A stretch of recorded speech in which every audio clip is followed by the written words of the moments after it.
गुंडीची घाई जीवा पूर्वर आपण फास्ट घटगाँ देकी माँ को दर्शन करके जातु। घटगाँ जीवर बेस्ट टाइम हूँ मॉर्निंग टाइम। मॉर्निंग टाइम रे शीघ्र माँ को दर्शन कर हुए एवं घटगाँ बुल सारा पर बाकी टूरिस्ट प्लेस जगह बुली हुए।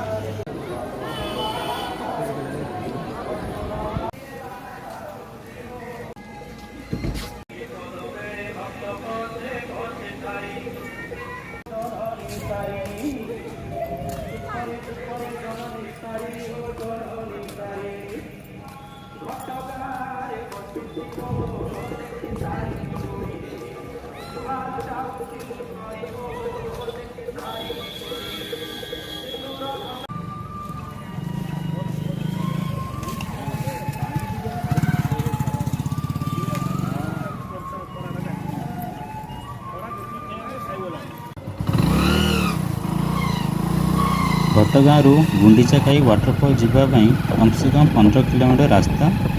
घटगाँ हरिचंदनपुर रोड देखी मात्र तार गोटे रोड अच्छी। गोटे road through bike car bus सब प्रकार सुविधा रोचे। हरिचंदनपुर रोड बाट देखी रास्ता बहुत फाँका रोचे। तो भाई माने बाइक हो कि कार केवे भी स्पीड चलातु नहीं, एवरेज रही गाड़ी चलातु।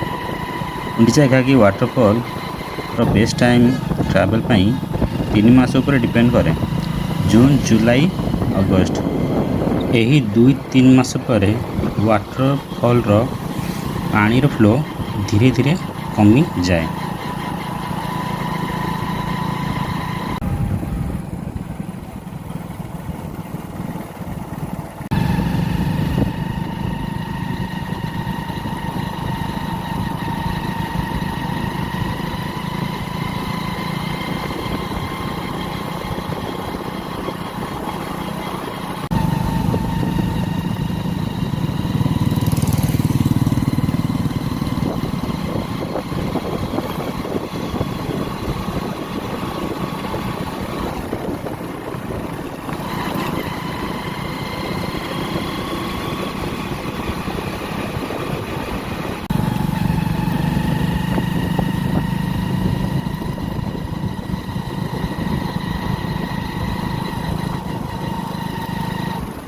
दस किलोमीटर पार हैला परे गोटे लेफ्ट साइड मेन गेट जना पड़ो।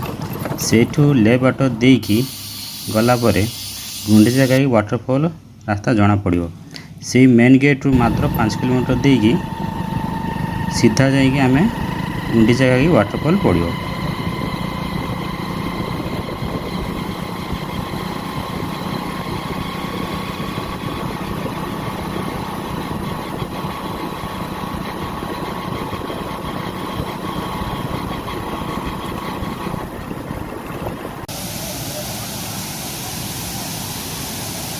ये हूँ गुंडीचा घाई वाटरफॉल मेन प्लेसेस। ये वाटर प्लेस देखापी दूर दूर तो लोक आसी देखापी आसती।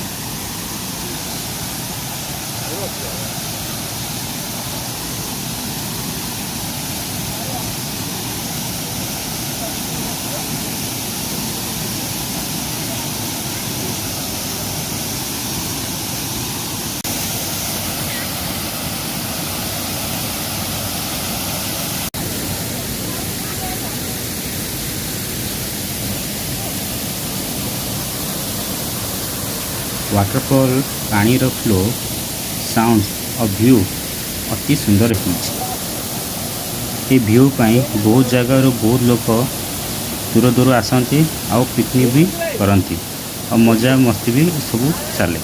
ये जगह जिते सुंदर भी होते डेंजरस भी, कहीं पानी जो पत्थर पर गोड़ स्लिप बहुत हुए। तो भाई मान को अनुरोध जो आसुँच हुशियार हो पत्थर पर पार हो फोटो उठाते वीडियो उठाते धीरे धीरे ध्यान दिंतु।